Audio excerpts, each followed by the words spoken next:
और चलिए सीधा रुख करते हैं हरियाणा विधानसभा सत्र का, जहां कार्रवाई चल रही है। जो मेरे साथी ने कहा, मैं एक एक का विस्तार से जवाब दूंगा। राज्य सरकार के खनन क्षेत्र में बड़ी संख्या में बाधाओं के कारण खनन को मुकदमेबाजी विवादित सुनिश्चित करने के लिए एक नीति विवादों का समाधान एक मुश्त निपटाना योजना ओटीसी तैयार की, जिसके आदेश दिनांक 3/11/2021 को द्वारा अधिसूचित किया गया। आदेश दिनांक 3/11/2021 को इसको नोटिफिकेशन हुआ और इसके लिए अनुज्ञा ए के रूप में संलग्न है। इसके अलावा ओटीएस योजना के कार्यान्वयन के आदेश दिनांक 18/11/2020 माध्यम के जारी दिशा निर्देश की कॉपी उसके संलग्न है। अधिक समय की आवश्यकता को ध्यान में रखते हुए दिनांक 24/2/22 तक ओटीसी थी और इसको हम 15/3 तक के लिए इस और बढ़ा दिया गया, जिसमें सारे कुछ बाकी हैं आने हैं। इसके संलग्न है। अब तक के 168 मामले उपरोक्त अनुसार की गई, जिसमें कुल बकाया राशि 811 करोड़ 91 लाख है। और जिन्होंने माइनिंग चलाई नहीं, जो खोद के ले नहीं गए, सरकार का मीटर घूमता रहा, उन लोगों ने कहा वो कोर्ट और सुप्रीम कोर्ट, हाई कोर्ट में इसका विवाद चलता रहा बहुत लंबे समय से। उसके बाद 18 ओटीएस योजना के तहत बकाया देय राशि घटाकर 148 करोड़ 59 लाख रुपए की गणना की गई, जिसमें से 158 केस हुए, जिनमें 37 करोड़ 39 लाख रुपए जमा हुए और 3 करोड़ जमा कर 379 करोड़ की कुल राशि बकाया राशि निपटाया किया जा चुका है।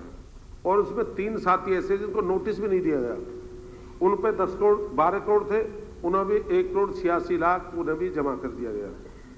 इसलिए ओटीएस के अनुसार अधिसूचना में कुल 171 मामले और निपटारा किया गया है, जिसमें बकाया 823 करोड़ रुपए हैं और ओटीएस योजना के तहत गणना के अनुसार बकाया देय राशि घटकर 150 करोड़ 45 लाख रुपए रह गई है, जिसकी 391 करोड़ की राशि निपटाकर अब तक 39 करोड़ मिले हैं और 161 खनकों के वसूल की जा चुकी है। अध्यक्ष महोदय, जो मेरे विधायक जी ने जो ये पूछा है, मैं सदन के माध्यम से एक बात कहना चाहता हूं। इस पे इनके सामने है, सारे पेपर है और उसमें जाके जो ओटीएस स्कीम लाई है, ये ऐसी समस्या थी कि हर आदमी कोर्ट में भागता था और हमने 2010 से पहले भी लिए हैं। 2010 से पहले जो लोगों को छूट मिली, उन लोगों ने कहा कि हमको इसको स्कीम क्या है। हमने जिनके देना 10 करोड़ ब्याज बन गया 90 करोड़, हमने उनको भी स्कीम में लिया गया है। हमने कोई स्कीम ऐसी नहीं है जिसमें जो खदान जो है खान वाले, उन सबको स्कीम में लिया गया है।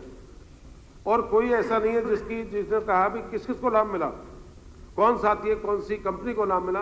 ये कॉपी है, कितना देना है, कितना बकाया है, एक एक पेज पे संलग्न है। और कोई साथी को और जानकारी हमसे ले और हिंदी में भी जानकारी दे देंगे, कोई रहेगी मातृभाषा में देंगे। मैं इन शब्दों के साथ कह रहा हूँ, ये ओटीएस स्कीम ऐसी है कि खानों के बारे में जो खोज चलाते हैं, उनको दूसरी दृष्टि देखा जाए, उनको दूसरी दृष्टि नहीं देखा जाए। वे व्यापारी है, सरकार को खजाना रेवेन्यू कलेक्शन करते हैं। जब जहाँ जो भी व्यापारी काम करता हो, चाहे खान का करता हो, चाहे बाइन का करता हो, चाहे बिल्डिंग का करता हो, किसी क्षेत्र में करता हो, उसके साथ भरोसा विश्वास रखना चाहिए। इस तरह दृष्टि नहीं देखनी चाहिए ये खान माफिया, कोई ट्रक चलता है, ये अवैध है। वैध कौन सा? हजारों करोड़ रुपए इस प्रदेश में कलेक्शन है। पूर्व की सरकार पूछिए 250 करोड़ 400 करोड़, आज 1000 करोड़ 900 करोड़ रुपए कलेक्शन है। कहां से आए हैं? जब उनको रोका है और इसी स्कीम को दिया, लोगों की प्रॉपर्टी गिरवी रखी हुई थी। अगर मेरी माइनिंग है, मेरी 10 करोड़ की है, तो मैंने 15 करोड़ की मेरी प्रॉपर्टी रखी है, उनकी प्रॉपर्टी रखी हुई थी। लोगों को कोई सुलझा। मैं मुख्यमंत्री का धन्यवाद करूंगा। मुख्यमंत्री ने इससे जाकर कह रहे हैं, कोई मुख्यमंत्री इस बात में नहीं पड़ता। मैं मुख्यमंत्री का धन्यवाद करूंगा, इन्होंने जाके इस विवाद को सुलझाने का काम करा और हमने सारे लोगों को बुलाया। इसलिए स्कीम लाए कि स्कीम से जहां भाई ने कहा कि इनका इतना प्रॉफिट दे फायदा, जो उनसे लिया ही नहीं, उन्हें माइनिंग करी नहीं, उन्हें चलाई नहीं, उन्हें काम करा नहीं, किस बात का पैसा ले लिया? जब काम ही नहीं करा उन्होंने, तो किस बात का पैसे ले? तो इसकी हमने क्या है, अध्यक्ष जी आपके माध्यम से। अध्यक्ष महोदय, मैं आपके माध्यम से कहना चाहूँगा, सदन का समय बहुत कीमती होता है। मंत्री जी ने सर्वप्रथम जवाब दे दिया था, श्रीमान जी विवरण सदन पटल पे रखा हुआ है, वो विवरण हमने पढ़ लिया। वो सारी चीज़ तो मैंने कही, उसमें से मैंने जवाब मांगा, मेरी बात का एक अक्षर भी जवाब नहीं दिया। रिकॉर्डिंग निकलवा लेना, वो शायद मंत्री जी नोटपैड पढ़ना भूल गए सवाल के साथ जो मिलता है। मैंने पूछा था कुल मामले कितने हैं, और आपने 168 मामलों की ही क्यों जांच की, बाकियों की क्यों नहीं की? और मैं एक मिनट मंत्री जी मैं बीच में नहीं बोला, कितनी देर बोले, मैं बीच में नहीं बोला। अभी इसका समय अभी 15 तारीख तक है, जितने आगे अब तक वो कई हमने बताया कि सर, बाकी 15 तारीख तक 15/3/2022 तक सारे मामले हैं, सब सामने हैं, और एक एक मामला हम सामने रखेंगे। नहीं, मेरा सवाल ये था कि क्या किसी ने आपके पास अप्लाई किया मुझे ओटीएस चाहिए? आपने खुद तो पॉलिसी बना ली कि भैया 100 के साथ कर रहे हैं। अगर सुप्रीम कोर्ट में, हाई कोर्ट में केस चल रहे हैं, उनका समाधान करने के लिए कोई सरकार पॉलिसी लेकर के आई है, अध्यक्ष सबके लिए लेकर के आई है, सबके लिए लेकर के आई है। सुप्रीम कोर्ट हाई कोर्ट में हो गया, नहीं अध्यक्ष जी, सुप्रीम कोर्ट हाई कोर्ट में लोगों की अपील है, लोग आते माइंड वाले लोग आते थे। Shri Jaiveer Singh ji, Shri Jaiveer Singh ji MLA 1633. Sir, a detailed statement is laid on the floor of the Speaker, sir, जो पोर्टल पे रखी गई है, जो आप मंत्री जी की तरफ से, वाकई इन्होंने माना भी है कि खरखोदा IMT में अभी तक ज्यों का त्यों है। एक सड़क बनी है 60 मीटर की, उसमें भी 37% काम है नहीं, बाकी जंगल खड़ा है। लेकिन अफसोस इस बात का है, दिल्ली के नजदीक होते हुए हमारी सरकार में मुख्यमंत्री चौधरी भूपेंद्र सिंह जी हुड्डा ने IMT घोषित की थी, और अब इस सरकार को 7 साल हो गए। 13 में इसका मुआवजा बांटा गया, अभी तक IMT पे कोई प्रोग्रेस नहीं, ग्राउंड लेवल पे कुछ भी नहीं। और ये माना भी है सरकार ने, जो रिपोर्ट प्रस्तुत की है इसमें। लेकिन आए दिन प्रेस वाले भी इस बात को अच्छी तरह देते हैं, कभी मुख्यमंत्री का बयान, कभी डिप्टी CM का बयान, कि भाई यहां बहुत बड़ी कंपनी आ रही है, मारुति कंपनी आ रही। तो जब तक वहां सीवरेज नहीं, रोड नहीं, बिजली नहीं, पानी नहीं, अभी तक कोई ऐसी सुविधा नहीं, तो ये स्पष्ट करे कि इसमें मारुति कंपनी की जो बात कर रहे हैं प्रेस में, वो कब तक आएगी, और क्या है उसमें, क्या कोई एग्रीमेंट हुआ है, कौन सा प्लाट देने की बात हुई है, तो इसके ऊपर ये जवाब चाहते हैं सरकार। अध्यक्ष महोदय, माननीय सदस्य ने जो बात करी, मैं एग्री करता हूं 13 में एक्विजिशन प्रोसेस हो, और इस सदन में माननीय सदस्य कई बार मेंबर भी रहे हैं। कोई भी इंडस्ट्रियल यूनिट, खास तौर पर IMTs, 1 साल में नहीं बसते, समय लगता है। लिटिगेशंस भी आपके समय की बहुत थी, जिनको सरकार ने ओवर पीरियड हटाया, और पिछले 2 सालों के अंदर हमने इस प्रोसेस को थ्रस्ट दिया कि IMT खरखोदा को विकसित किया जाए, और उसके लिए एक रोड इंफ्रास्ट्रक्चर जो प्राइमरी उस सेक्टर को कनेक्ट करने वाला है, उसका काम आपने खुद माना कि काम शुरू हुआ हुआ 37% हो गया, जो कि इस साल के मैं आ रहा हूँ 37% कंप्लीट हो गया, और इस साल के मध्य तक पूरा कंप्लीट हो गया। उसके साथ साथ 237 करोड़ रुपए के सीवरेज के, लाइट्स के, रोड्स के टेंडर ऑलरेडी फ्लोट कर दिए गए हैं, कि पूरा इंडस्ट्रियल जोन जो है IMT खरखोदा, वो 2023 के अंत तक पूरी तौर पर डेवलप्ड हो जाएगा। उसके साथ साथ हमारे वहाँ पर 778 प्लॉट जनरल पूल के हमने ऑलरेडी ऑक्शन कर अलॉट कर दिए गए हैं। जो आपके समय पे लैंड पूलिंग पॉलिसी बनाई गई थी, उस पॉलिसी के अंतर्गत आते हुए किसानों को 293 प्लॉट अलॉट कर दिए गए हैं। उसके साथ साथ हमने 2 ऑक्शन निकाले थे पिछले महीने, जिसमें 800 एकड़ का एक मेगा प्रोजेक्ट का था और 100 एकड़ का एक मेगा प्रोजेक्ट का।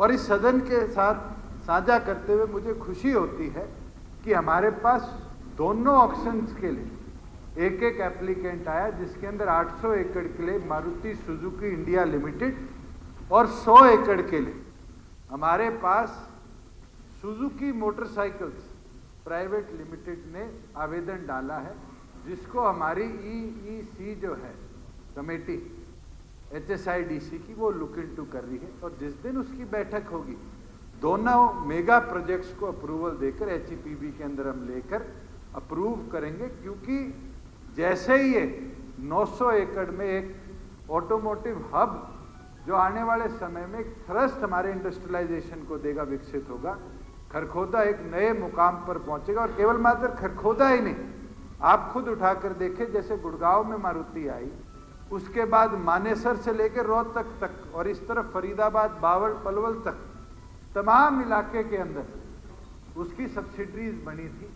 वैसे ही जब खरखोदा में आएगी तो हम देखते हैं खरखोदा जिस मारुति प्लांट के साथ जुड़ने वाली एंसिलरी यूनिट्स है, वो हमारे पानीपत जिले के अंदर, जींद जिले के अंदर, रोहतक जिले के अंदर, झज्जर जिले के अंदर भी, सोनीपत के साथ साथ और बड़ी मात्रा में विकसित होने का काम होगा।